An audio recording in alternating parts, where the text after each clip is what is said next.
का मौका मिला है। मैं सबसे पहले तो यहाँ के मंडल और जिला कमेटी के साथियों का बहुत बहुत धन्यवाद करता हूं।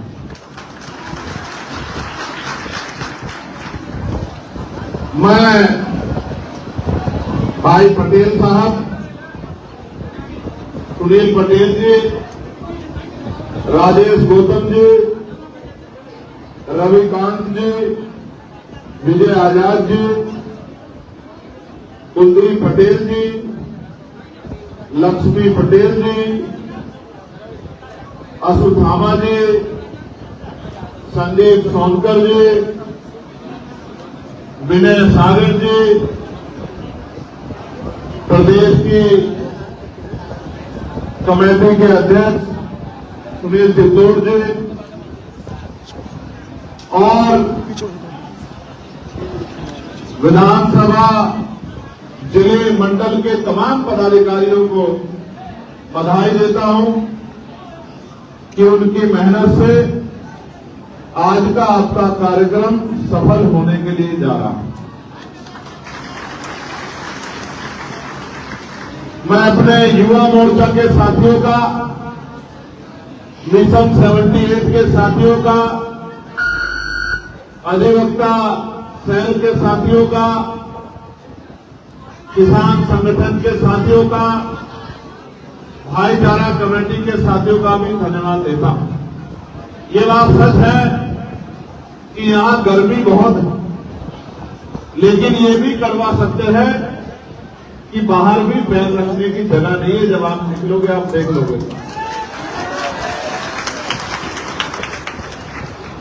और अभी तो छोटे छोटे साधनों से आपको अपने बड़े बड़े लक्ष्य साधने हैं। तो इस गर्मी से, कुर्सी की कमी से, जगह की कमी से हिम्मत हारने की जरूरत नहीं। इस तरह की तमाम परीक्षाओं से गुजरकर आपको स्वाभिमान सम्मान का जीवन खुद भी प्राप्त करना है और अपने जैसे बहुसंख्यक लोगों तक भी पहुंचाना। प्यारे भाइयों, मैं अपनी बात को शुरू करने से पहले समय समय पे दुनिया में जन्मे सभी संतों, गुरुओं और महान पुरुषों को भी नमन करता हूं। महामानव तथागत बुद्ध से लेकर जगत गुरु सतगुरु रविदास जी महाराज, भगवान वाल्मीकि महाराज, गुरु नानक देव, संत कबीर, संत गाडगे जी महाराज, नारायण गुरु घासीदास, सामाजिक परिवर्तन के महान योद्धा और शिक्षा के अग्रदूत राष्ट्रपिता ज्योतिबा फूले, मां सावित्रीबाई फूले, आरक्षण के जनक और सामाजिक न्याय के पुरोधा छत्रपति साहू जी महाराज, देश को एक सूत्र में पिरोने वाले भारतीय संविधान के निर्माता, करोड़ों नारियों के मुक्तिदाता, शोषितों वंचितों के महानायक डॉक्टर बाबा साहब अम्बेडकर को भी नमन करता हूं। मैं नमन करता हूं महान सम्राट अशोक जी को, और मैं नमन करता हूं जिन महानायक की मूर्ति पर आज मैं माल्यार्पण करके यहां पहुंचा हूं। बटे हुए भारत को मोतियों की तरह भिगोने वाले और वास्तविकता में प्रधानमंत्री पद के सबसे मजबूत उम्मीदवार जिनको नकारा गया व्यवस्था के कारण, सरदार वल्लभ भाई पटेल जी को भी नमन करता हूं। हालांकि मेरी शिकायत ये रहेगी कि जहां सरदार वल्लभ भाई पटेल जी की जो लोह पुरुष है, जहां स्टैचू लगी है, तो मैं मीडिया के साथियों को जरूर कहूंगा कि एक बार जाके उस स्टैचू के आसपास का माहौल आप जरूर देखना, तो आपको पता लगेगा कि जिनकी बड़ी बड़ी मूर्तियां चाइना से डिपोर्ट करके लाके गुजरात में लगाई जाती है, जब उन महापुरुष की मूर्ति यहां लगी है जो 2020 की लगी हुई है, उस मूर्ति के आसपास ईंटें, अड्डे, रेत, गारा, बजरी आप जूते पहने बगैर वहां घुस भी नहीं सकते। इस तरह की व्यवस्था यहां महापुरुषों का अपमान के जिले में हो रहा है। इस बात को भी मीडिया के साथियों को जरूर उठाना चाहिए। हालांकि मुझे विश्वास है कि जिस मांग को मैं उठाता हूं और कोई काम बाद में करना पड़े, उस मांग की तरफ पहले ध्यान देना पड़ता है। सरकार की आजकल देख रेख हमसे ज्यादा कोई नहीं कर रहा है कि सरकार गलत क्या कर रही है, और सही जिस दिन करेगी उस दिन भी आपको बता देंगे। अभी तो सही नहीं कर रहे। प्यारे साथियों, मैं महामना रामचंद्र वर्मा जी को भी याद करता हूं, मैं चौधरी महाराज सिंह भारती जी को भी, मैं पहले यादव जी को भी, ईवी प्रजा रामानायकर स्वामी जी को भी, बाबू जगदेव प्रसाद कुशवाहा जी को भी, जननायक कपूरी ठाकुर जी को भी, मां फातिमा शेख जी को भी, मां मंतिकाबाई लोधी जी को भी, मां झलकारी बाई कोरी जी को भी, मैं तमाम वीरांगनाओं को, जिनमें मां फूलन देवी भी है, नमन करता हूं, जिन्होंने अपने साहस, अपने पराक्रम से लोगों को रास्ता दिखाने का काम किया।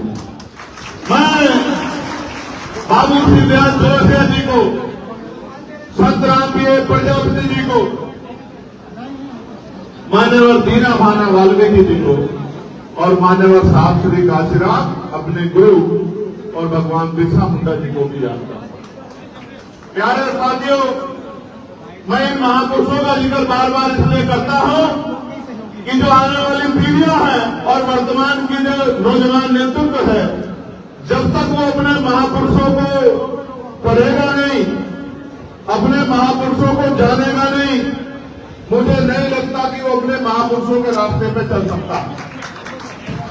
अपने महापुरुषों के रास्ते पे चलने के लिए उनको अपने महापुरुषों को पढ़ना पड़ेगा, जानना पड़ेगा, उनके संघर्ष को समझना पड़ेगा और उनके दिखाए रास्ते पे चलना पड़ेगा, तभी जाके आंदोलन सफल हो सकते। इसके अलावा कोई रास्ता नहीं। प्यारे साथियों, ये जो प्रमुखजन सम्मेलन हम लोग कर रहे हैं और आज ये 13वां प्रमुखजन सम्मेलन है, तो मिर्जापुर मंडल के साथियों को और यहाँ के पत्रकार बंधुओं को ये जानना चाहिए कि इस कार्यक्रम का नाम प्रमुखजन सम्मेलन क्यों।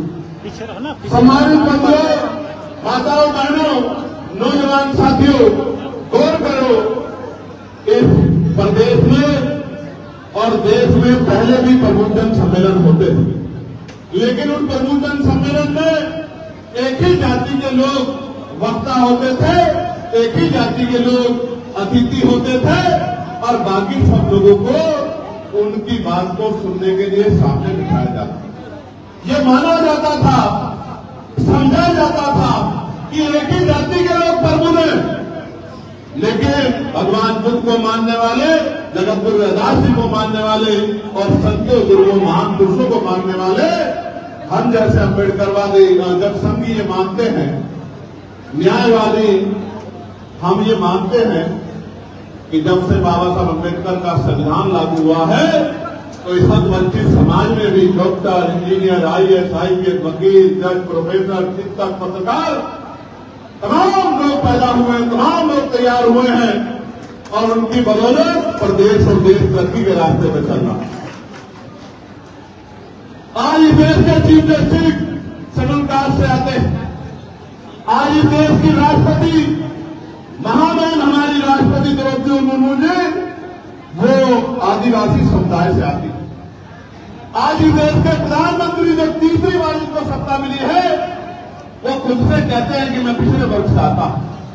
तो जिस समाज में प्रधानमंत्री हो, जिस समाज से मुख्यमंत्री हो, जिस समाज से राष्ट्रपति हो, जिस समाज से सर्वोच्च न्यायालय के मुख्य न्यायाधीश हो, वो समाज प्रबुद्धन समाज क्यों नहीं हो सकता, ये हमें सोचना है। और जब मैं देखता हूं कि बाबा साहब अम्बेडकर ने कहा था जिस समाज में 10 डॉक्टर, 10 इंजीनियर, 10 वकील तैयार हो जाएंगे, उस समाज के हक अधिकारों को छीन नहीं सकता है, उस समाज के हक अधिकारों को लूट नहीं सकता है। तो मैं मानता हूं कि हमारे लोगों में भी आज लाखों जन तैयार हो गए हैं। बस वो प्रबुद्ध लोग अपनी जिम्मेदारी को समझ लें। जिस तरह उन्होंने 1978 में अपनी जिम्मेदारी को समझ के गांव-गांव जाके लोगों को जागरूक करने का काम किया था। अगर वो प्रबुद्ध समाज, retired doctor, retired engineer, retired कर्मचारी, पुलिस के साथी, जुडिशरी के साथी, वकील साथी, प्रोफेसर साथी, जो रिटायरमेंट होने के बाद घर में बैठ गए हैं, तो एक सोचते हैं कि भाई अब हमें कुछ नहीं करना है। पूर्व प्रधान, वर्तमान प्रधान, जिला पंचायत सदस्य, पूर्व विधायक, पूर्व सांसद, जो जिनके कंधों पर जिम्मेदारी है कि समाज के हाशिए में जो तबका है उसको साथ लेके चले, आज उन्हीं को जगाने के लिए प्रबुद्ध सम्मेलन किए जा रहे हैं। तो चलिए कहते हैं कि एक ही जाति के लोग प्रबुद्ध हैं, वो बाबा साहब अम्बेडकर के संविधान को नहीं मानते मेरे भाइयों, वो मनुस्मृति को मानने वाले लोग हैं। मनुस्मृति भी यही बात कहती है और ये दल भी यही बात कहते हैं। अगर कोई समानता की, न्याय की, भाईचारे की और एकता की बात करता है तो वो दल आजाद समाज पार्टी का श्रीराम है। जिसके मत से आप यहां से यहां भागे देखोगे तो आपको शेड्यूल कास्ट के लोग भी मिलेंगे, शेड्यूल ट्राइब के लोग भी मिलेंगे, बैकवर्ड के लोग भी मिलेंगे, मुस्लिम भाई भी मिलेंगे, सिख भाई भी मिलेंगे। और आपको जानकर खुशी होगी कि पिछले 5 साल में आजाद समाज पार्टी ने एक ऐसा आंदोलन उत्तर प्रदेश के अंदर खड़ा किया है कि लोकसभा में हम 2 सीटों पे लड़े थे, 2 सीटों पे। एक सीट जो पश्चिम में लड़ा आजाद समाज पार्टी का ये कार्यकर्ता, और दूसरी सीट जो हम डुमरिया में सिद्धार्थ नगर में नेपाल बॉर्डर पे आकर लड़े थे। क्योंकि मीडिया ये कहता है, मीडिया का काम है अपने मालिकों के नारे पे हमारे दल की बुराई करना, हमारे दल को छोटा दिखाना, उसका उपहास उड़ाना। तो मीडिया कहता है कि आजाद समाज पार्टी पश्चिम का दल है, पश्चिम में इसकी जड़ें मजबूत हैं, इसलिए हम दूसरा चुनाव जब लड़े लोकसभा का, दूसरी सीट पर डुमरियागंज में जाके, तो एक सीट पे हमें 5 लाख से ज्यादा वोट मिले और आपका ये कार्यकर्ता लोकसभा पहुंचा। और दूसरी तरफ डुमरियागंज में 80,000 से ज्यादा मत लेके हमारी पार्टी का प्रत्याशी तीसरे नंबर पर पहुंचा और राष्ट्रीय पार्टी के लोग चौथे 5वें नंबर पर पहुंचे। प्यारे साथियों, ये जंगल में जो मंगल हुआ है, ये इन बहादुर नौजवानों की मेहनत से हुआ है, उनके संघर्ष से हुआ। प्यारे भाइयों, मुझे बहुत सारी बातें कहनी है, लेकिन सबसे पहली बात आपके लिए जिम्मेदारी के तौर पे ये कह रहा हूं कि साथियों, जब इस आंदोलन की शुरुआत हुई थी, हर तीसरा आदमी कहता था कि चंद्रशेखर के साथ नौजवान लोग हैं, युवा लोग हैं। ये कह के पता नहीं वो क्या साबित करना चाहते थे। या तो वो ये कहना चाहते थे कि युवा कमजोर होता है, क्या वो ये कहना चाहते थे कि युवा गैर जिम्मेदार होता है, क्या वो ये कहना चाहते थे कि युवा कुछ कर नहीं सकता है। आज मैं उनको कहना चाहता हूं, इन युवाओं के बदौलत और समाज के उस मजबूर संघर्षशील तबका जो उम्र में तो 50 के करीब पहुंच गया, 60 के करीब पहुंच चुका, लेकिन महापुरुषों के मिशन को चलाने के लिए उनका दिल युवा वाला है। इन तमाम साथियों के बदौलत बड़े बड़े पैसे वाले, पावर वाले, बड़े बड़े काम वाले दलों को पटखनी देते हुए आजाद समाज पार्टी ने अपना लोहा मनवाने का काम।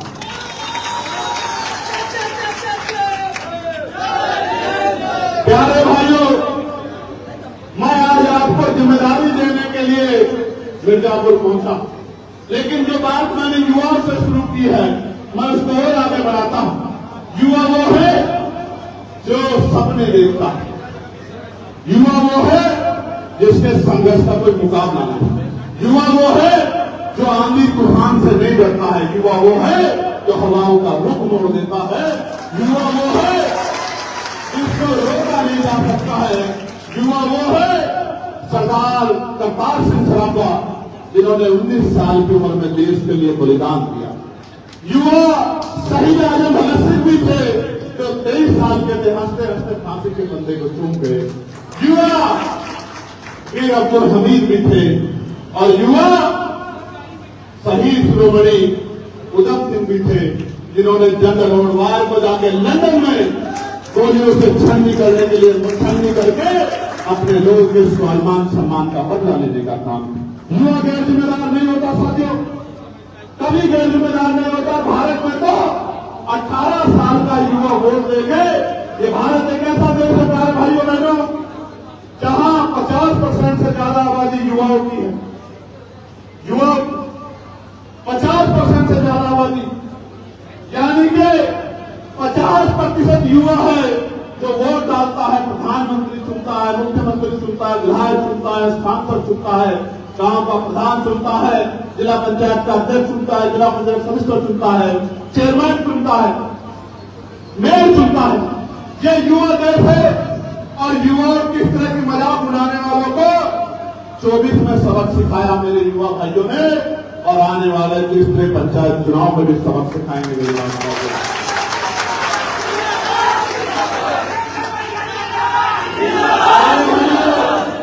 मैं आपसे आग्रह करूंगा कि न ताली बजाना न नारा लगाना, बस मेरी बात पे गौर करना।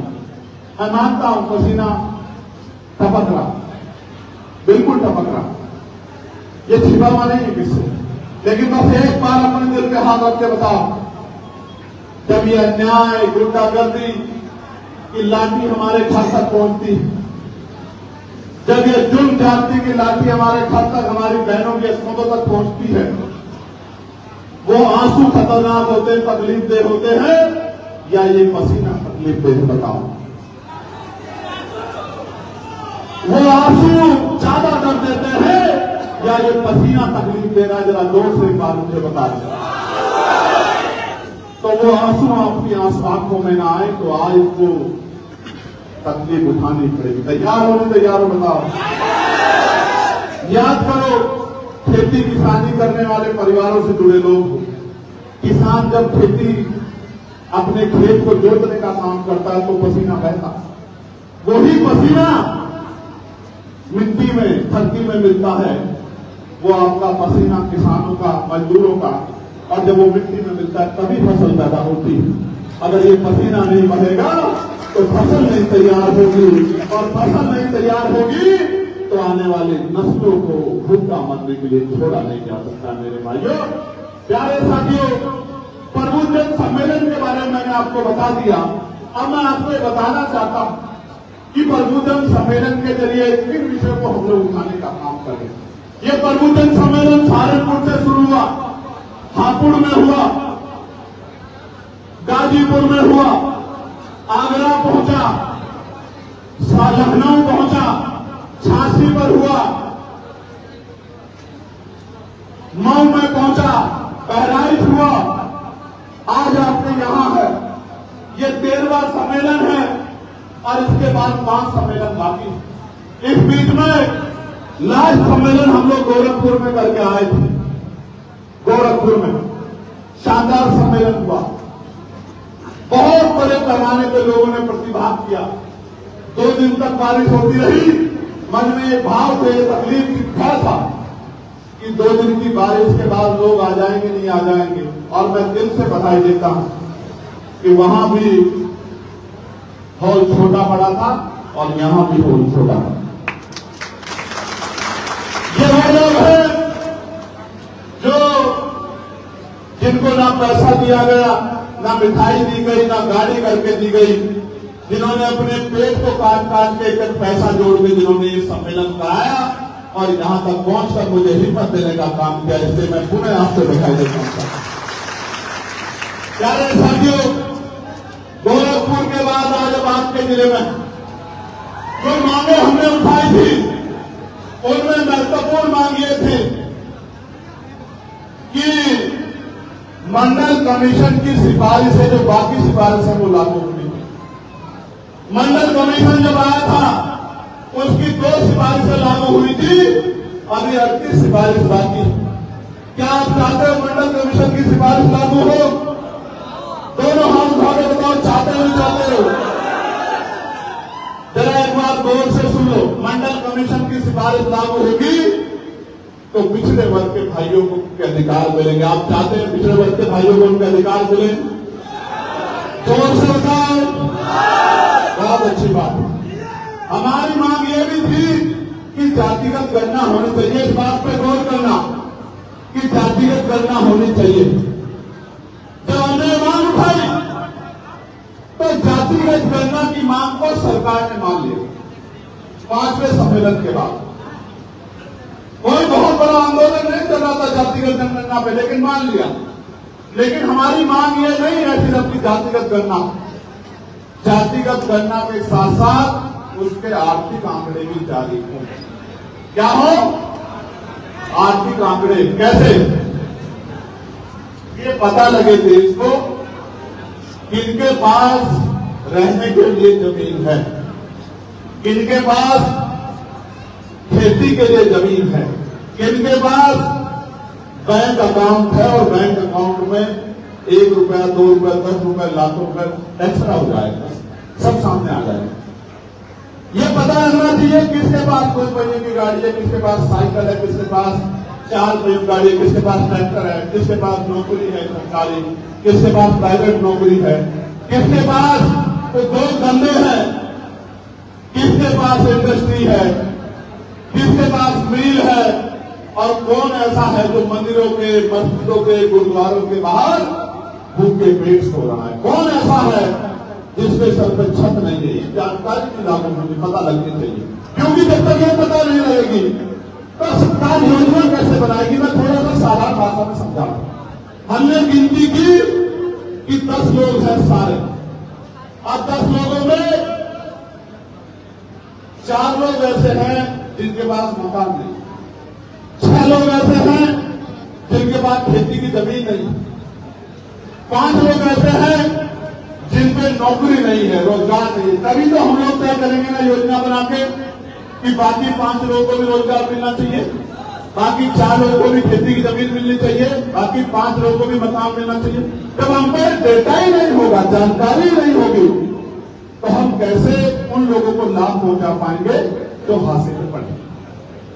क्योंकि अगर जानकारी नहीं होगी तो जो सबसे अमीर होगा वो सबसे गरीबी का सर्टिफिकेट बनवाना उसके लिए आसान होगा पैसे के साथ। और अगर आपको नहीं विश्वास होता तो ईडब्ल्यूएस के जरिए जो सर्टिफिकेट बने आप चेक करा लो।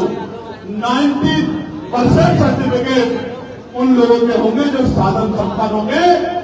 गरीब स्वर्णों को भी ईडब्ल्यूएस का लाभ नहीं मिला। आप लोग चेक करा लो। मैं सरकार के ऊपर उंगली उठा रहा हूं, सवाल पैदा कर रहा हूं। सरकार जांच करा दे, मुझे गलत साबित कर।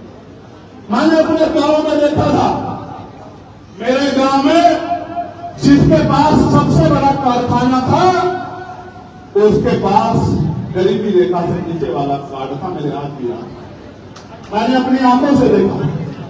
और जब हमने अपना प्रधान बनाया और वो कार्ड हमें देखने को मिला तो मैंने कहा सबसे पहले इसी का कार्ड काटो और किसी गरीब को तो जो गरीब इसका हकदार बैठता है इसके पास तो बहुत बड़ा कारखाना है, इसके यहाँ तो 50 नौकर लगे हैं। ये भी अगर गरीबी रेखा से नीचे है तो जिसके सर पर छप्पर नहीं, तरपाल भी नहीं है, जो खुले में सो रहा है, उसके बारे में सरकार को सोचे। प्यारे भाइयों, तो हमारी मांग है जातिगत गणना हो तो आर्थिक आंकड़ों के साथ हो। उसके साथ साथ मैंने पार्लियामेंट में आपने सुना होगा एक बिल में प्राइवेट मेंबर भी लेके आया था।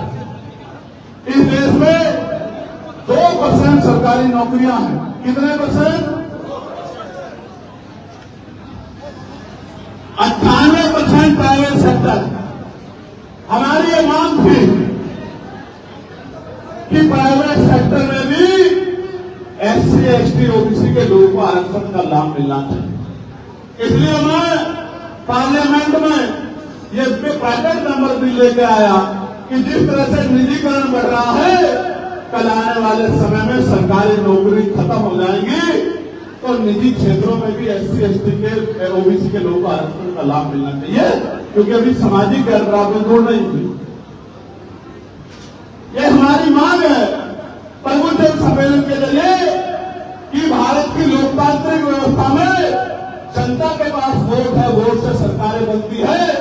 और इस देश की इकोनॉमी टैक्स बेस्ड इकोनॉमी है और टैक्स बेस्ड इकोनॉमी में आप ही टैक्स देते हैं, जो टैक्स देते हैं उनके हितों की रक्षा करने की जिम्मेदारी सरकार की है। इसलिए प्राइवेट सेक्टर में भी आरक्षण की व्यवस्था SC ST OBC के बच्चों को होनी चाहिए। बता होनी चाहिए, नहीं होनी चाहिए? इसको मैं एक उदाहरण आपको बताता। अभी मैं पढ़ रहा था तो मुझे पता लगा कि जो प्राइवेट यूनिवर्सिटियां, बड़ी बड़ी महंगी यूनिवर्सिटियां, उसमें जो परसेंटेज है पढ़ने वाले बच्चों का, OBC के 11% बच्चे उन यूनिवर्सिटी में पढ़ते हैं। कितने परसेंट? जोर से बताओ, जोर से बताओ, और जोर से बताओ। और SC ST के तो 1% भी बच्चे उन यूनिवर्सिटियों में नहीं पढ़ते। क्यों नहीं पढ़ते आप समझो? इसलिए नहीं पढ़ते क्योंकि उनकी फीस बहुत महंगी है और यहां तो रोटी खाने के भी लाले गरीबों के ऊपर पड़े। आप समझो लगभग 13% SC ST OBC के बच्चे प्राइवेट यूनिवर्सिटियों में पढ़ते हैं और लगभग 87% सामान्य जाति के बच्चे प्राइवेट यूनिवर्सिटियों में पढ़ते हैं। प्राइवेट यूनिवर्सिटियों में पढ़ते हैं, वहीं से प्लेसमेंट मिलता है, प्राइवेट कंपनियों में जॉब पे चले जाते हैं और SC ST OBC के बच्चे सरकारी स्कूलों में खाप छानते रह जाते हैं। इसलिए मैं कह रहा हूं कि जब तक प्राइवेट सेक्टर में आरक्षण लागू नहीं होगा तो आपके मेहनती बच्चों को भी अवसर इन संस्थानों में नहीं। प्यारे साथियों, जिस तरह से SC ST OBC का अन्याय प्रचार हो रहा है, उसके लिए, उसको रोकने के लिए जो सरकार अन्याय प्रचार को बढ़ावा दे रही है उसको हटाना जरूरी है। मैं एक उदाहरण देता हूं, किसी जिले का नहीं, आप ही के जिले का देता हूं। प्रदीप पटेल के साथ क्या हुआ? क्या हुआ प्रदीप पटेल के साथ? क्या हुआ? मछली पकड़ने गया, उसका साथी हाथ जोड़कर आज इसकी जान पकड़ दो, लेकिन पीट के उसको डुबो को मार। ये हुआ। और ये छोड़ कैसे मिली? इतना दम कहां से, इतनी शक्ति कहां से आई कि सामंती इस तरह की घटना को अंजाम दे दे, अपने गुर्दों को कहे कि पीट के मार देना, डुबो देना, कोई कुछ नहीं कर सकता तुम्हारा। कानून का राज होता तो 1000 बार सोचते, लेकिन कानून का राज तो नेताओं की चौखट पे और सामंतियों की चौखट पे दम तोड़ चुका है। इसलिए मैं एक और उदाहरण देकर बताता हूं। उत्तर प्रदेश में समाज के 47 MLA हैं, कितने? 47। और मिनिस्टर भी है उत्तर प्रदेश सरकार में, मिनिस्टर, और 10 MP है, तो भी लड़ना पड़ रहा है न्याय के लिए। ये बात कर रहे हैं कि अगर आप इधर करके सत्ता में शामिल हो जाओगे तो अपने बच्चों के जीवन की रक्षा भी नहीं कर पाओगे, उनको हक अधिकार दिलाने को दूर की बात है।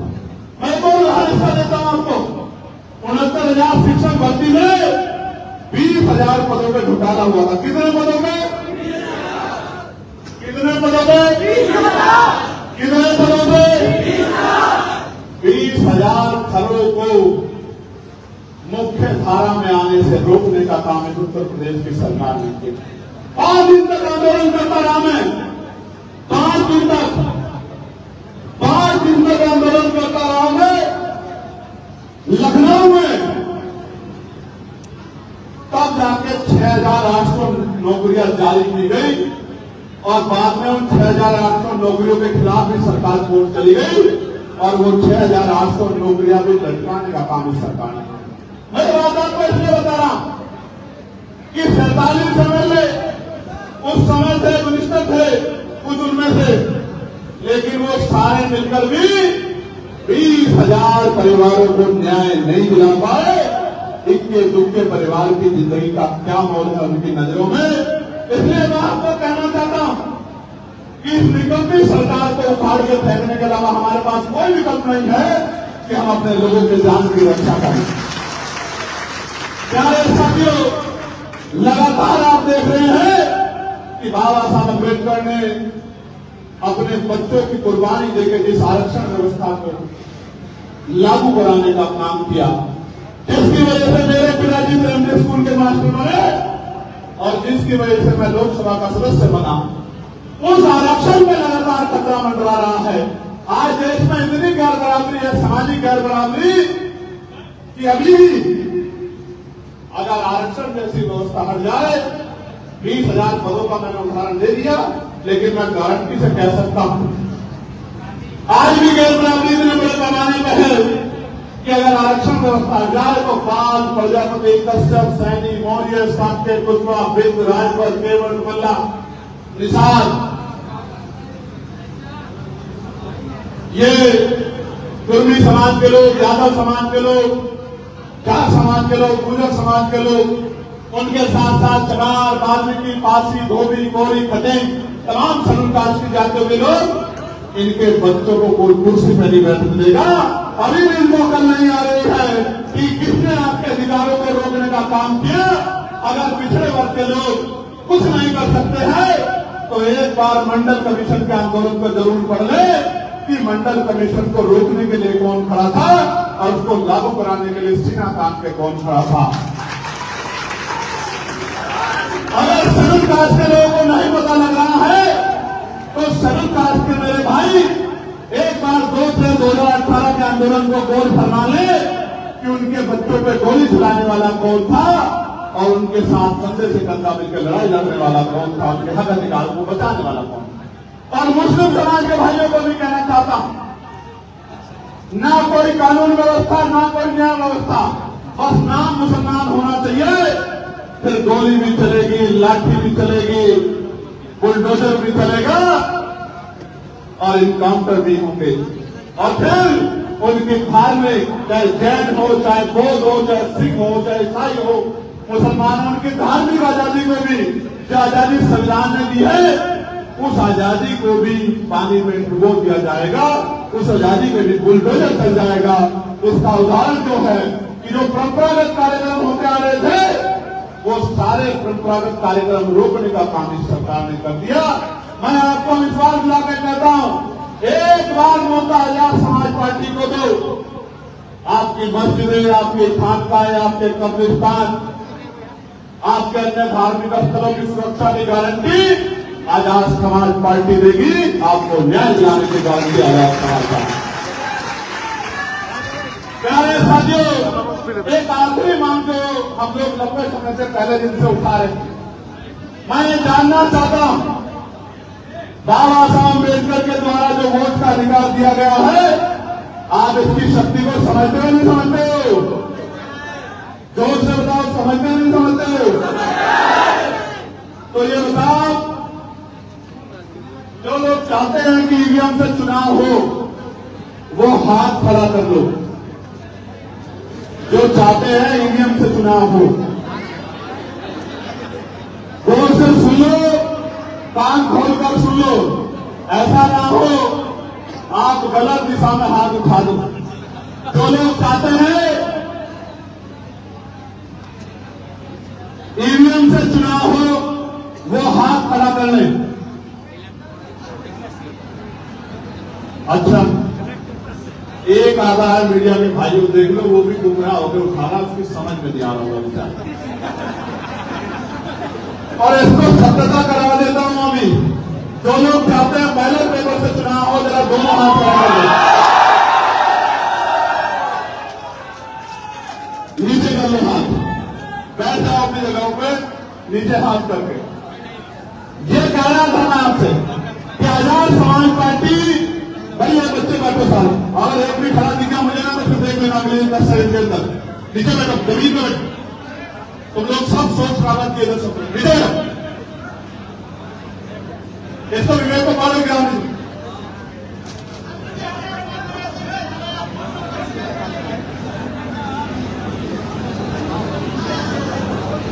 अभी बहुत चप्पल घिसनी पड़ेगी। नीचे बैठो, आराम से, कपड़े नहीं पहनेंगे तुम्हारे, नीचे बैठो। आंदोलन है, इस आंदोलन के लिए तैयार हो जाओ। इस भट्टी में, संघर्ष भट्टी में तपने के लिए तैयार हो जाओ, तभी सोना बनोगे। वरना कोयला बन जाओगे, कोई नहीं पूछेगा। यहाँ तो कोयले के भी दाम भी है, आपका कोई दाम नहीं लगेगा अगर आप समझदार नहीं बनोगे। पड़ोसी मार के बैठो, घबराओ मत, नहीं देखो नौजवानों को किचन में बैठे, आप लोग को फिर भी चादर बैठो, ढंग से बैठो। बस कंधे पे आके हाथ रखते जब किसी को मुझे बिठाना पड़ा तो फिर देख लेना। तो हमारी मांग थी कि बैलेट पेपर से चुनाव होना चाहिए और भारत में लोकतंत्र जो जनता चाहती वो होना चाहिए। होना चाहिए नहीं होना चाहिए? जब हमने इस मांग को उठाना शुरू किया तब फिर इस मांग को तेजी से लोगों ने स्वीकार करना शुरू किया। प्यारे साथियों, अभी वोट चोरी को लेकर भी बहुत बड़ी चर्चा देश में चल रही है और हमारे पास तो नोट होना हो, हमारी शक्ति बनाने के लिए अगर हम पे सबसे मजबूत कुछ है तो हमारी वोट। इस वोट में इतनी शक्ति है, जिसे चाहे कुर्सी में बिठा लो और जिसे चाहे कुर्सी में उठा के पटक लो, इतनी शक्ति इस वोट में। लेकिन सम्मानित साथियों, अब इस वोट की रक्षा कैसे करोगे? इस वोट की रक्षा ऐसे होगी जब आप सब लोग, जो एक नारा मैंने एक हफ्ते 10 दिन पहले दिया कि हमें इस वोट की रक्षा, माननीय काशीराम साहब कहते थे बैलेट के साथ साथ बुलेट की तैयारी भी करनी पड़ेगी, कहते थे नहीं कहते थे? लेकिन मैं आपसे कह रहा हूं बैलेट के साथ साथ हमें वोट की रक्षा की तैयारी भी करनी पड़ेगी। कैसे? आपके बूथ में, वार्ड में जो पढ़े लिखे नौजवान हैं कंपटीशन की तैयारी कर रहे हैं, 11वीं में है, 12वीं में है, 10वीं में है, 18 साल पार हो गए हैं, जो ठंडा उठाकर मेरी एक आवाज पर दिल्ली तक चले जाते हैं, लखनऊ तक चले जाते हैं, जो मुझे देखने के लिए आंधी तूफान में खड़े रहते हैं, जो मेरी एक आवाज पर अच्छे से अच्छे ताकतवर जालिम को मुंह तोड़ जवाब देने के लिए तैयार रहते हैं। उन भाइयों से कह रहा हूं जो मेरे सामने बैठे हैं, भले मेरा नारा मत लगाओ, जिंदाबाद मत करो, मुझे माला ना पहनाओ, मुझसे मिलो मत, लेकिन अगर सच में मुझसे प्यार करते हो तो इस समय को बर्बाद मत करो।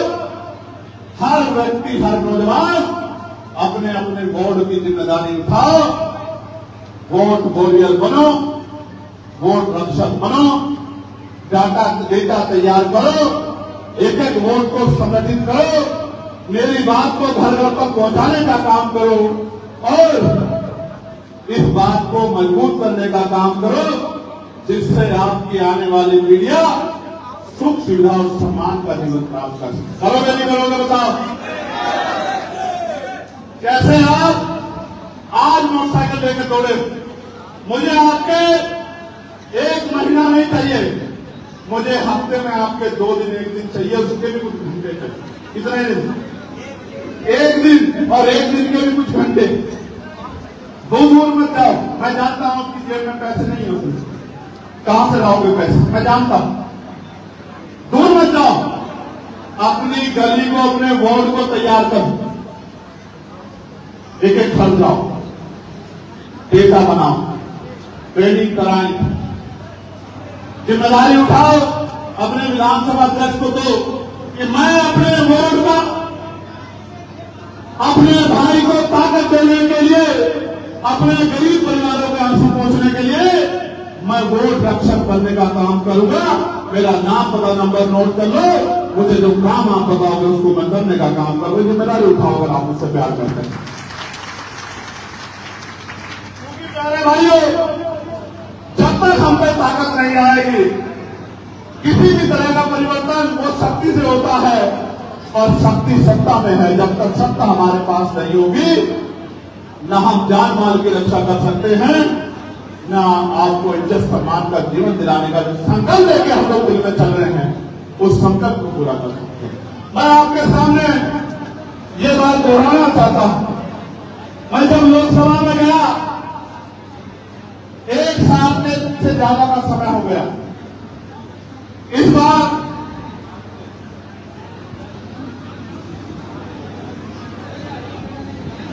हम विपक्ष के साथी ऐसा यहां पे चर्चा के लिए नारेबाजी करते रहे, सदन नहीं चला, लेकिन मैंने देखा सरकार ने अपने सारे बिलों को पास करा दिया। यानी कि अगर आप सत्ता में हैं तो फिर आपको अपनी पॉलिसी बनाने से कोई नहीं रोक। ठीक है, इसलिए मैं आपसे कह रहा हूं, इसलिए मैं आपसे बार बार कह रहा हूं कि कुछ देर और तकलीफ सहनी पड़ेगी, हिम्मत दिखाओ। इसलिए मैं आपसे बार बार कह रहा हूं कि दौड़ने से काम नहीं चलेगा, सिर्फ कुछ काम करके भी दिखाना पड़ेगा। मैं अकेला चला गया और आपकी बात को उठाने का काम कर रहा हूं, ये एक बात है। लेकिन मैं अकेला बना रहूं, वहां हमारी संख्या ना बढ़े, ये दूसरी बात है। मैं अकेला बना रहूं, ये एक बात है, और मेरे जैसे और 10-20-50 लोग वहां पहुंचे, ये संकल्प हमारे मन में है कि 10-20 और 50 ऐसे विचारधारा के लोग वहां पहुंचना चाहिए। फिर आप देखना, जब अकेला कंसेशन एक सेशन में अभी आपको पढ़ के सुनाऊंगा, इतने मुद्दों को उठा सकता है। आपके 20-50 सांसद होंगे, 80 सांसद है उत्तर प्रदेश में, तो आप देखना सरकार किसी की भी हो, झंडा झंडा बात आपकी भी आगे बढ़ेगी। मेरी बात कर रहा हूं, मैं आपको उदाहरण बताता हूं। इस सत्र में जब लोकसभा की नहीं चली, हमने किन किन विषयों को उठाने का काम किया। ऑपरेशन सिंदूर पे बहस हुई, हमने para military force, CRPF, CISF, BSF, ITBP, SSB, RRF, तमाम भाइयों के वेतन, क्योंकि उनकी वजह से हम लोग सुरक्षित रहते हैं, उनके वेतन पर जो टैक्स लगा हुआ है, उनके इनकम पे जो टैक्स लगी हुई है, हमने उस टैक्स को खत्म करने की मांग उठाई, जो पार्लियामेंट में किसी भी सांसद में आज तक नहीं होती। ये सीआई और सीआरपीएफ के जवान हमारी रक्षा करते हैं, ये पुलिस के जवान हमारी रक्षा करते हैं, इनकी वजह से हम सुरक्षित रहते हैं।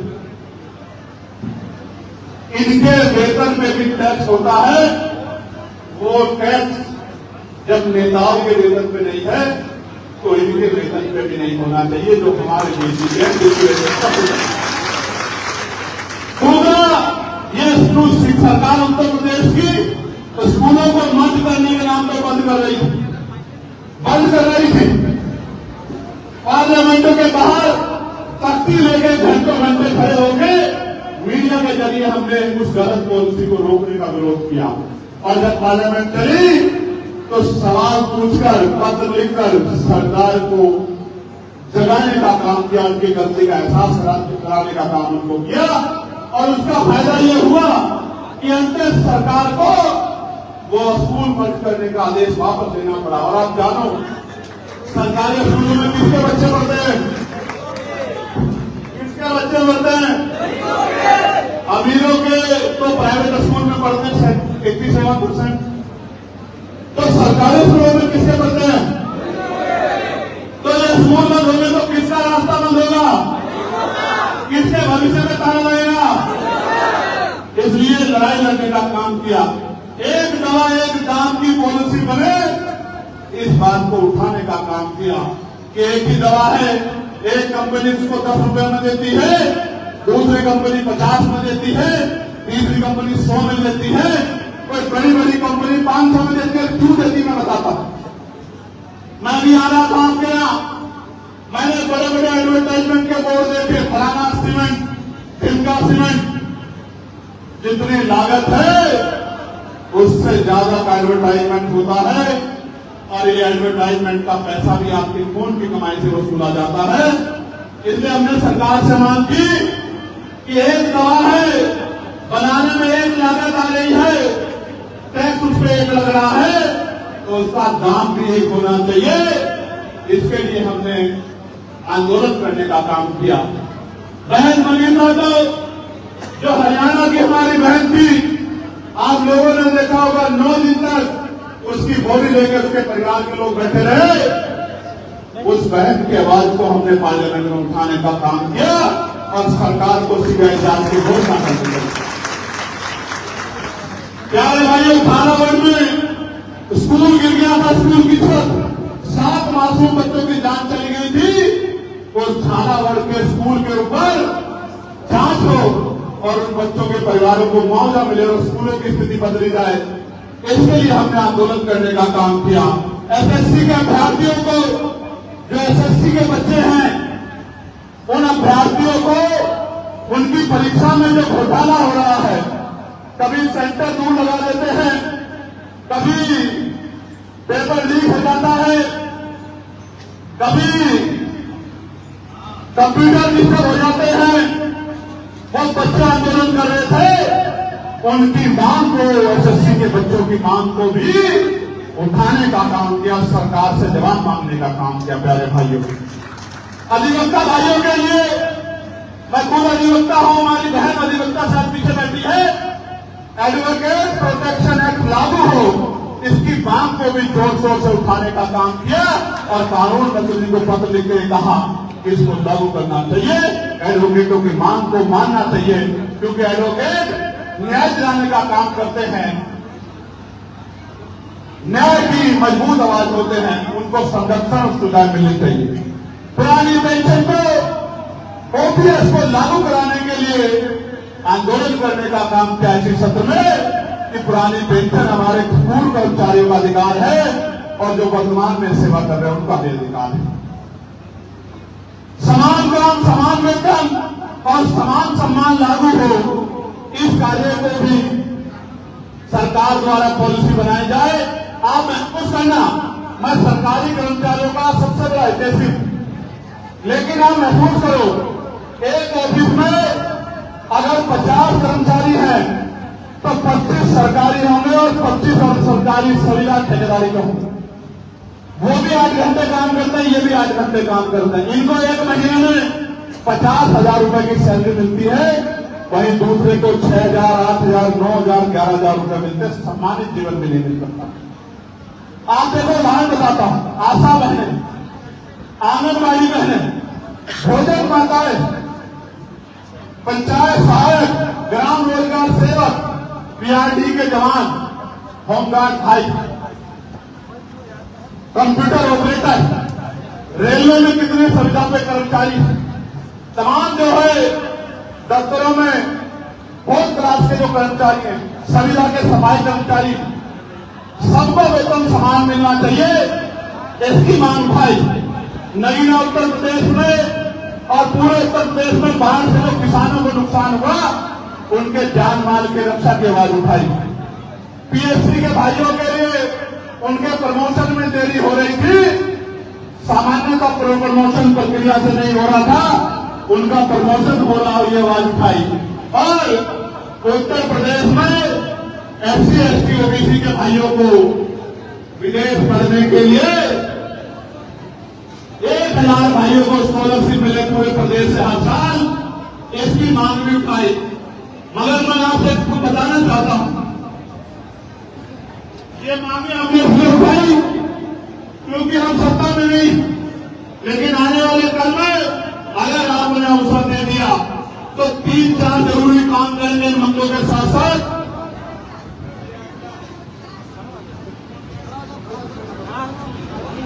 जब गौर से सुनो भाई, जब स्कूल में अध्यापक पढ़ाता है, जो बच्चे फॉर्म में देखते रहते हैं ऐसा ही असल सामान खड़े, ऐसे जो गैर जिम्मेदार बच्चे होते हैं जिनका ध्यान इधर उधर होता है, बातें करने में, फॉर्म चलाने में, और जो गौर से नहीं सुनते, जब पेपर में सवाल आता है और क्योंकि उन्होंने पढ़ा नहीं होता है तो वो जवाब में कुछ नहीं लिख पाते, तो उनका रिजल्ट क्या आता है भाइयों, क्या आता है, तो रिजल्ट में फिर 2 नंबर ही 0 ही आते हैं। इसलिए मेरी बात को ध्यान से सुनो, जब आप पसीना बहा रहे हो और आपने संघर्ष करके मुझे अवसर दिया है, इस अवसर को एक अवसर के बाद एक अवसर के अंदर मत छोड़ो, इसको विस्तृत कर लो और इस अवसर को इतना मजबूत कर लो कि इस बार उन उनकी संख्या आपके जनप्रतिनिधियों की बढ़ जाए। तीसरे पंचायत चुनाव आ रहा है, आप घर से निकल के बूथ कमेटी, सेक्टर कमेटी बनाना और जो प्रत्याशी आजाद समाज पार्टी के आएंगे उनको वोट की ताकत देना। फिर आप देखना आजाद समाज पार्टी दिन दुगनी रात चौगनी कितनी तरक्की करती है और 2027 में आपकी कितनी मजबूत आवाज बनती है। आप मेरी बात से आगे जब ये ताकत बनेगी भाइयों, तो जो बातें मैंने आपको बताई है उनको पहले ही दिन से उन पे काम करने का काम हम करेंगे। किसानों की आमदनी बढ़ाने का काम करेंगे, न्यूनतम वेतन बढ़ाने का काम करेंगे, ग्राम पंचायतों तक रोजगार पहुंचाने का काम करेंगे। महिलाओं के ऊपर जो कर्ज है विभिन्न समूह के द्वारा जो लाद दिया गया है उस कर्ज माफी के काम को भी हम करने का काम करेंगे। बिजली के दाम कम करेंगे, पेट्रोल डीजल के दाम से हटा के उसके दाम हम लोग कम करेंगे, जनता के लिए सुलभ बनाएंगे और सबसे महत्वपूर्ण 3-4 काम जो करने हैं उनको सुन लो। बेटे बैठ जाओ, बैठ जाओ। मैं तुम्हें सोच रहा हूं कि तुम लड़ाई करके इस प्रदेश का भविष्य बनोगे। आप भाई आप इधर आ जाओ, आप इधर आ जाओ, आप मैं कर लूंगा ये सब समझा दूंगा, आप बैठ जाओ। तो मैं आपसे कह रहा जो सबसे इम्पोर्टेंट काम करेंगे, जो करना ही है, सरकारी स्कूल को इतने शानदार बनाएंगे कि 5 स्टार स्कूल भी सरकारी स्कूल के सामने बन के दिखाएंगे। जितने विषय होंगे उतने अध्यापक होंगे, कई अध्यापकों की कमी नहीं होगी। फीस इतनी मिनिमम होगी कि गरीब से गरीब व्यक्ति भी अपने बच्चों को आसानी से पढ़ा पाए। पंखे होंगे, कूलर होंगे, इससे भी काम नहीं चलेगा तो एसी लगाने का काम करेंगे, लेकिन अपने बच्चों को पढ़ाने का काम करेंगे। प्यारे भाइयों, 2000 रुपए नहीं दे पाएंगे अपने घर परिवार के लोगों को, 5 किलो राशन नहीं दे पाएंगे, लेकिन ऐसी शिक्षा देंगे कि 50,000 रुपए की नौकरी करने में आपके बेटे को कोई कठिनाई नहीं आएगी। मेरी बात 2000 रुपए के महीने के सहयोग से आपकी गरीबी नहीं कटेगी, 500 रुपए के 400 रुपए के राशन से नहीं गरीबी कटेगी, लेकिन 50,000 रुपए की नौकरी जब आपका बेटा बेटी करेगा तो आपकी गरीबी के दिन दूर हो जाएंगे और आपको इज्जत सम्मान की जिंदगी मिलेगी। मेरी बात को प्यारे भाइयों, सरकारी अस्पतालों में ऐसी सुविधा करेंगे कि प्राइवेट अस्पतालों में ताले लग जाएंगे। मेरी बात को आप याद रखें। प्राइवेट अस्पतालों के परिवारों में कोई बीमार होगा तो अपने बच्चों का इलाज कराने के लिए सरकारी अस्पताल के तक जोड़ेंगे। डॉक्टर भी होंगे, सारी मशीनें भी होंगी, टेस्ट भी मुफ्त होंगे, दवाइयां भी मिलेंगी, सुविधाएं भी होंगी और तो हॉस्पिटलों की बिल्डिंग भी ऐसी होगी कि प्राइवेट हॉस्पिटल की ये जो मालिक है उनका कैबिन भी ऐसा नहीं होगा जैसे सरकारी हॉस्पिटल की बिल्डिंग बनाने का काम करेंगे आपके लिए।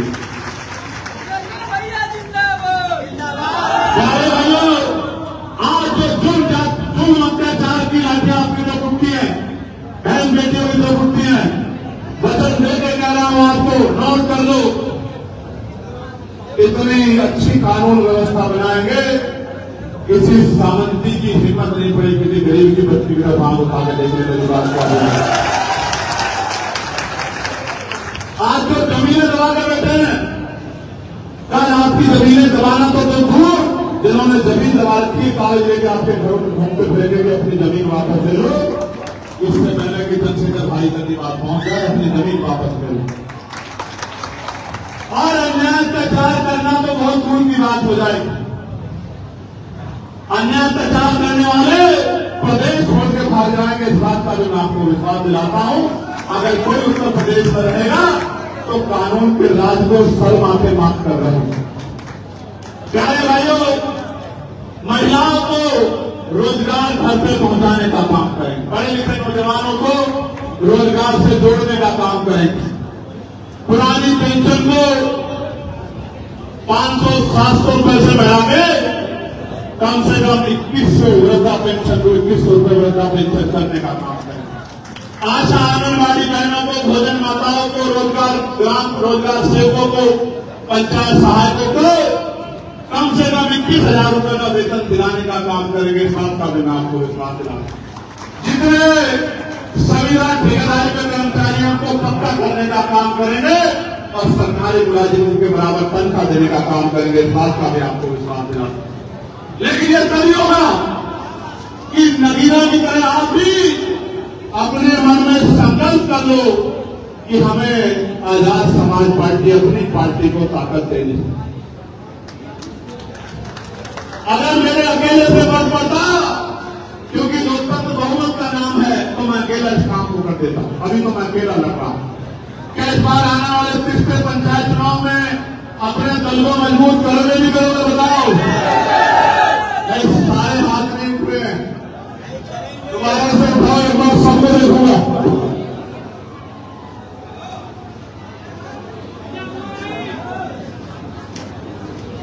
अभी 40 मिनट तक उठा के रखो। जो 40 मिनट उठा के रखेगा उसी का माना जाएगा। नीचे करो।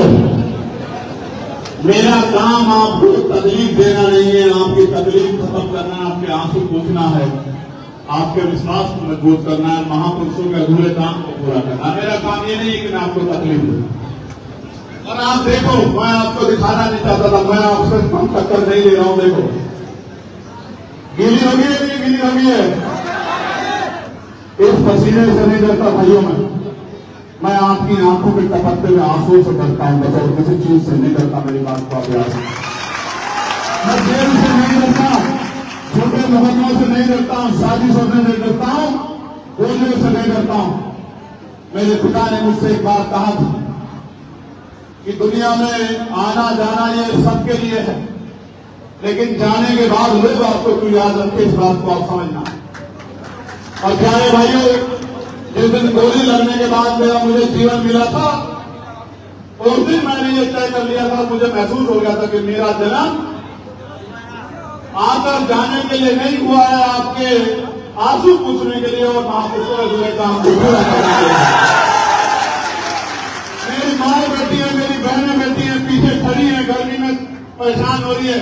मैं आपसे भी कह रहा हूं, आजादी मांगने से भी तो उसकी कीमत चुकानी पड़ती है। मुझे कल आपसे साथ की जरूरत पड़ेगी। रोज 1 रुपया अपने घर में उठा के रखा करो आजाद समाज पार्टी काशीराम के लिए, अपने आंदोलन के लिए उठा के रखा करो। एक गुल्लक बना लो, किसी डब्बे में रख लो, रोज 1 रुपया। लाखों रुपए नहीं मांग रहा हूं, सैकड़ों रुपए नहीं मांग रहा, रोज 1 रुपया उठा के रखा करो। और जिस दिन आपसे कहूंगा उस दिन उस 1 रुपए को जो इकट्ठा हो जाए, कार्यालय में आके जमा करा देना, सूद समेत वापस करूंगा, 1000 गुना आपको मिल जाता है। आपके बच्चों को नौकरी रोजगार देके, जुल्म जाति की आंधी को आपसे दूर हटा के और आपको सारी मान सम्मान का जीवन देंगे। क्योंकि आंदोलन महापुरुषों का सहयोग से चलेगा। आज भी इस कार्यक्रम को चलाने के लिए हमारे साथियों ने सहयोग इकट्ठा किया होगा। मैं आपका धन्यवाद करता हूं कि आपने मेहनत की कमाई से हमें सहयोग किया। लेकिन यह सहयोग आज के लिए नहीं, सहयोग को आगे बढ़ाने के लिए आपके बीच आया। मदद करोगे नहीं करोगे बताओ? पक्का? आज से 1 रुपया उठा के रखोगे नहीं रखोगे? पक्का? दोनों हाथ उठा के उठा के रखोगे। अब आखिरी बात, हाथ नीचे कर लो। अपने सामने अपने अधिकारों को लूटता हुआ देखना चाहते हो क्या? बाबा साहब अम्बेडकर के संविधान को कमजोर होता देखना चाहते हो क्या? तो संघर्ष करने के लिए तैयार हो या नहीं हो? जय भीम, जय भीम, जय भारत, जय भारत, जय संविधान, जय संविधान, जय मंडल,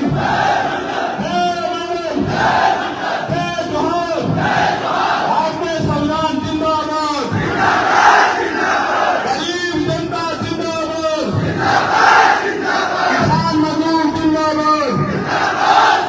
आप सभी की जय, बहुत बहुत धन्यवाद। जय भीम, जय भारत। का मौका मिला है। मैं सबसे पहले तो यहां के मंडल और जिला कमेटी के साथियों का बहुत बहुत धन्यवाद करता हूं।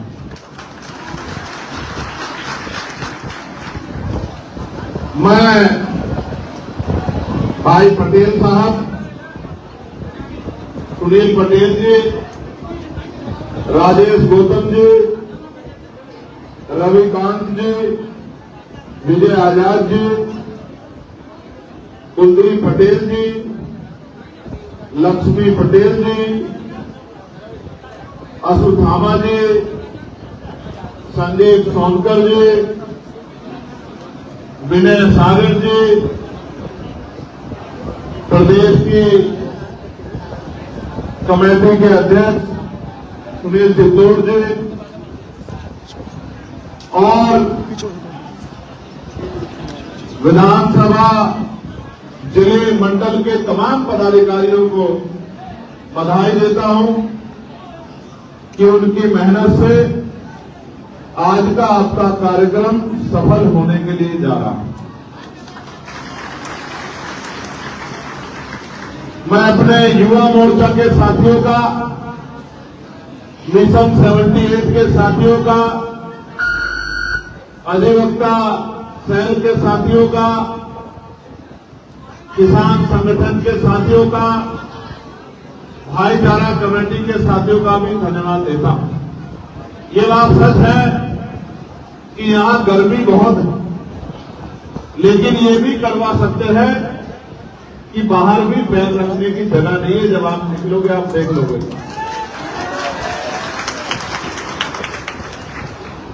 और अभी तो छोटे छोटे साधनों से आपको अपने बड़े बड़े लक्ष्य साधने हैं। तो इस गर्मी से, कुर्सी की कमी से, जगह की कमी से हिम्मत हारने की जरूरत नहीं।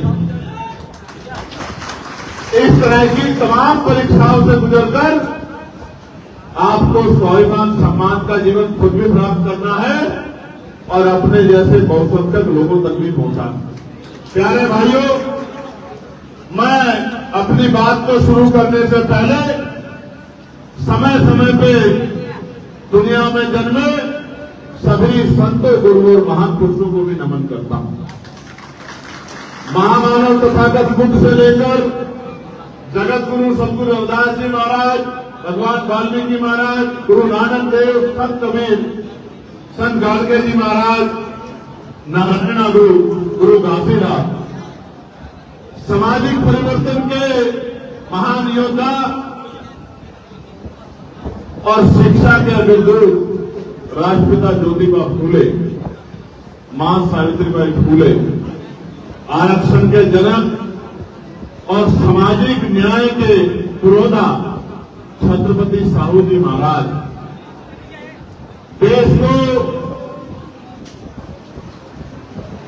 एक सूत्र में पिरोने वाले भारतीय संविधान के निर्माता, करोड़ों नारियों के मुक्तिदाता, शोषितों वंचितों के महानायक डॉक्टर बाबा साहब अम्बेडकर को भी नमन करता हूं। मैं नमन करता हूं महान सम्राट अशोक जी को और मैं नमन करता हूं जिन महानायक की मूर्ति पर आज मैं माल्यार्पण करके यहां पहुंचा हूं। बटे हुए भारत को मोतियों की तरह भिगोने वाले और वास्तविकता में प्रधानमंत्री पद के सबसे मजबूत उम्मीदवार जिनको नकारा गया व्यवस्था के कारण सरदार वल्लभ भाई पटेल जी को भी नमन करता हूं।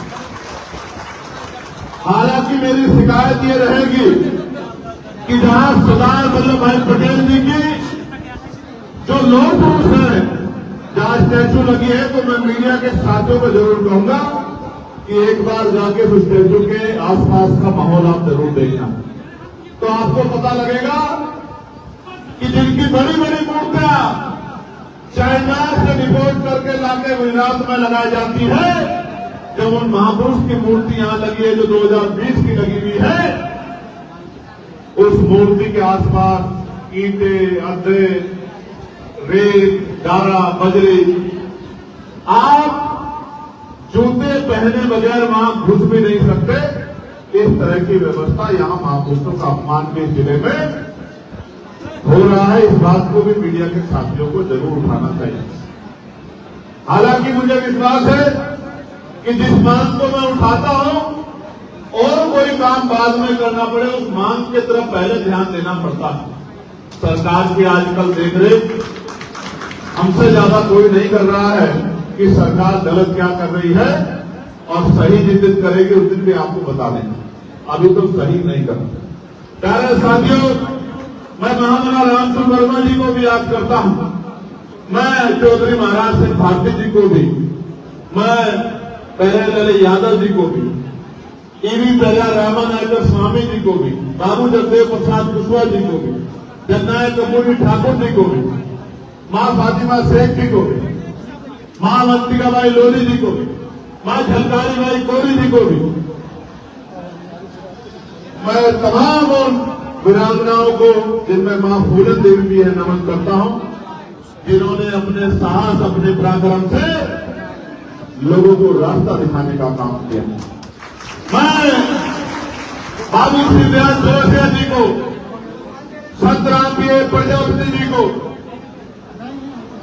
मान्यवर दीना भाना वाल्मीकि जी को और मान्यवर साहब श्री काशीराम अपने गुरु और भगवान बिरसा मुंडा जी को भी याद करता हूं। प्यारे साथियों, मैं इन महापुरुषों का जिक्र बार बार इसलिए करता हूं कि जो आने वाली पीढ़ियां हैं और वर्तमान की जो नौजवान नेतृत्व है, जब तक वो अपने महापुरुषों को पढ़ेगा नहीं, अपने महापुरुषों को जानेगा नहीं, मुझे नहीं लगता कि वो अपने महापुरुषों के रास्ते पे चल सकता है।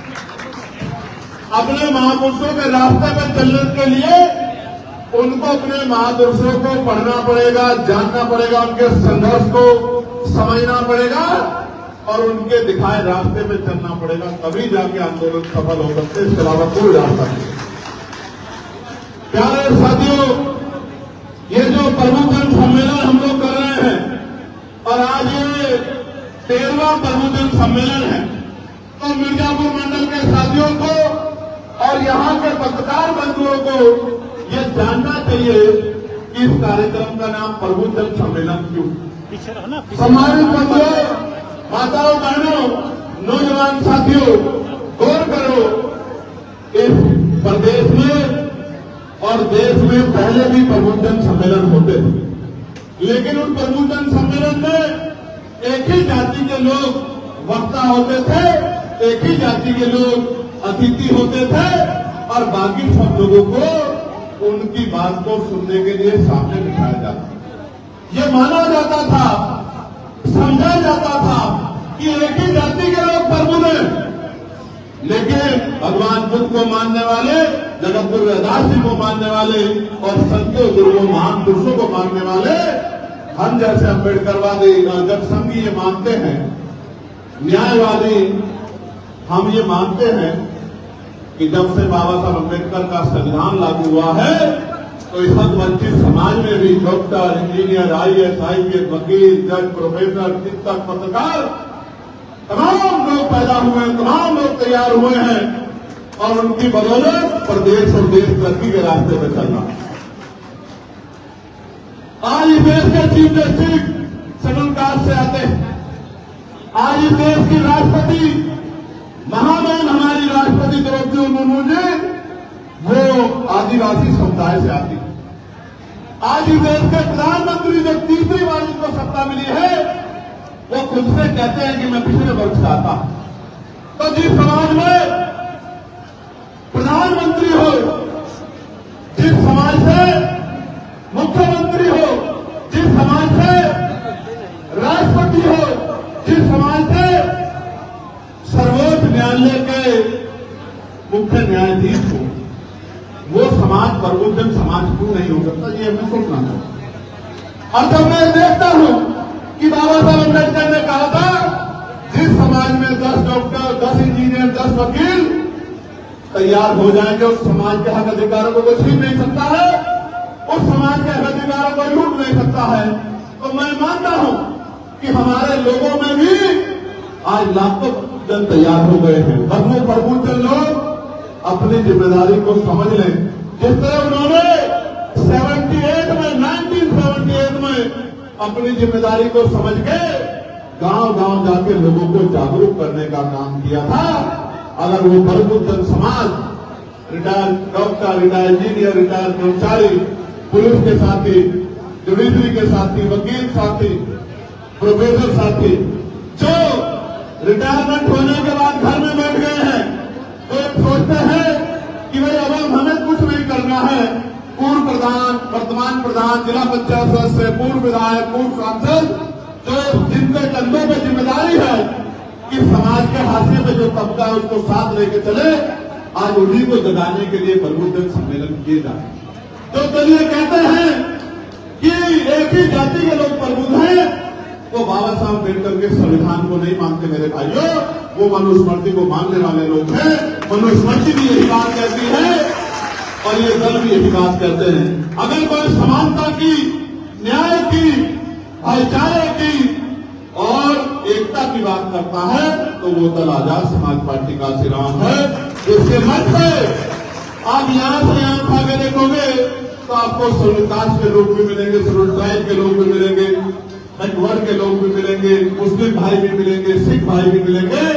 और आपको जानकर खुशी होगी कि पिछले 5 साल में आजाद समाज पार्टी ने एक ऐसा आंदोलन उत्तर प्रदेश के अंदर खड़ा किया है कि लोकसभा में हम 2 सीटों पे लड़े थे, 2 सीटों पे।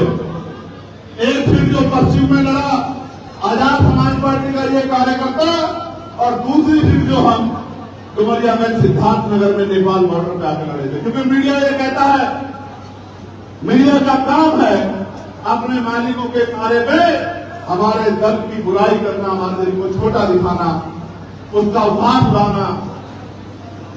तो मीडिया कहता है कि आजाद समाज पार्टी पश्चिम का दल है, पश्चिम में इसकी जड़ें मजबूत हैं, इसलिए हम दूसरा चुनाव जब लड़े लोकसभा का, दूसरी सीट पर डुमरियागंज में जाके, तो एक सीट पे हमें 5 लाख से ज्यादा वोट मिले और आपका ये कार्यकर्ता लोकसभा पहुंचा।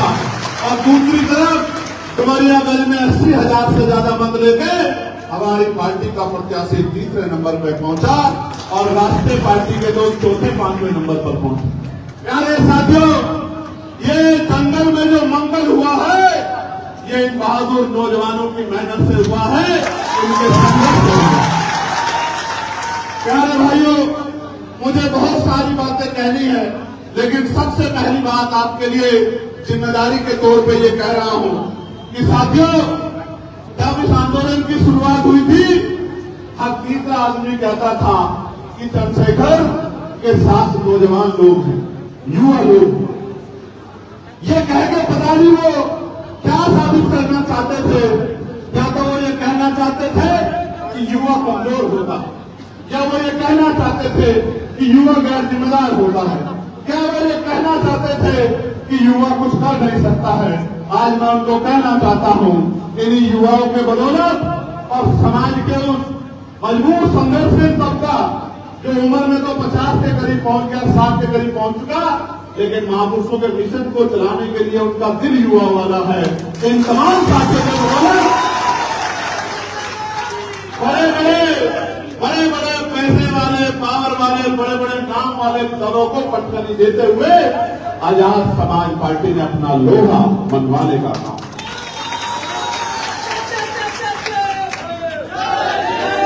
प्यारे भाइयों, मैं आज आपको जिम्मेदारी देने के लिए मिर्जापुर पहुंचा, लेकिन जो बात मैंने युवाओं से शुरू की है, मैं उसको और आगे बढ़ाता हूं। युवा वो है जो सपने देखता है, युवा वो है जिसके संघर्ष का कोई मुकाबला नहीं, युवा वो है जो आंधी तूफान से नहीं डरता है, युवा वो है जो हवाओं का रुख मोड़ देता है, युवा वो है जिसको रोका नहीं जा सकता है, युवा वो है सरदार करतार सिंह सराभा जिन्होंने 19 साल की उम्र में देश के लिए बलिदान किया। युवा शहीद आजम भगत सिंह भी थे जो 23 साल के थे, हंसते हंसते फांसी के बंदे को चूम गए। युवा वीर अब्दुल हमीद भी थे और युवा शहीद शिरोमणि उधम सिंह भी थे, जिन्होंने जनरल ओमरवार को जाके लंदन में गोलियों से छन्नी करने के लिए छन्नी करके अपने लोगों के स्वाभिमान सम्मान का बदला लेने का काम किया। युवा गैर जिम्मेदार नहीं होता साथियों, कभी गैर जिम्मेदार नहीं होता। भारत में तो 18 साल का युवा वोट देंगे। ये भारत एक ऐसा देश है प्यारे भाइयों बहनों, जहां 50% से ज्यादा आबादी युवाओं की है। युवा 50% से ज्यादा आबादी, यानी कि 50% युवा है जो वोट डालता है। प्रधानमंत्री चुनता है, मुख्यमंत्री चुनता है, विधायक चुनता है, सांसद चुनता है, गांव का प्रधान चुनता है, जिला पंचायत का अध्यक्ष चुनता है, जिला पंचायत सदस्य चुनता है, चेयरमैन चुनता है, मेयर चुनता है। ये युवा देश है और युवाओं की इस तरह की मजाक उड़ाने वालों को 24 में सबक सिखाया मेरे युवा भाइयों ने, और आने वाले 30 पंचायत चुनाव में भी सबक सिखाएंगे मेरे युवा भाइयों को।